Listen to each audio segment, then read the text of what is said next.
রাজধানীর কড়াইল বস্তিতে জলাশয়ের পানির পাইপলাইনে মিলল গ্যাসের অবৈধ সংযোগ।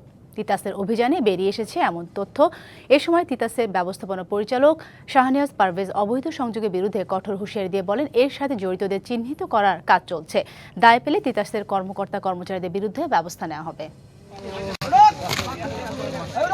পানির পাইপলাইন মনে হলেও এগুলোতে পানি সরবরাহ করা হয় না। লেকের পানির নিচে থাকা এসব পাইপলাইনে আসে অবৈধ গ্যাস। রাজধানীর অন্যতম বড় বস্তি কড়াইল এলাকায় বেশিরভাগ গ্যাস লাইন এরকম। যখন চরম গ্যাস সংকটে ভুগছে দেশ, তখন খোদ রাজধানীতেই এমন অবস্থা। লাখ লাখ মানুষ গ্যাস ব্যবহার করছে অবৈধভাবে। সরকারের কোষাগারে নয়, এই অর্থ যাচ্ছে প্রভাবশালীদের পকেটে।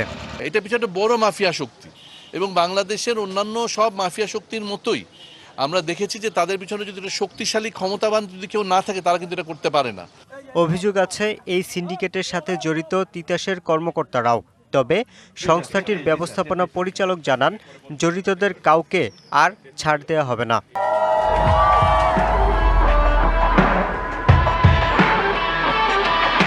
বেশ কিছু অবৈধ সংযোগ এই কড়াইল বস্তি এলাকায় গিয়েছে। সেটা অনেক দিনের একটা অ্যাকচুয়ালি সমস্যা বলবো কি, এটা একটা ব্যাধির মতো। তো এর পিছনে কারা আছে, দেখা যাচ্ছে যে এর মধ্যে একটা চক্র কাজ করছে। সেই চক্রদের আমরা আইডেন্টিফাই অলরেডি করেছি। কিছু সময় হলে একদম জিনিসগুলো তাদেরকে আইনের আওতায় নিয়ে আসবো এবং সর্বোচ্চ পর্যায়ে পর্যন্ত আমরা যাব। এর আগে গুলশান কড়াইল বনানী এলাকায় গ্যাসের অবৈধ সংযোগ বন্ধে গুলশান সোসাইটির সাথে সচেতনতামূলক কর্মসূচি পালন করে তিতাস।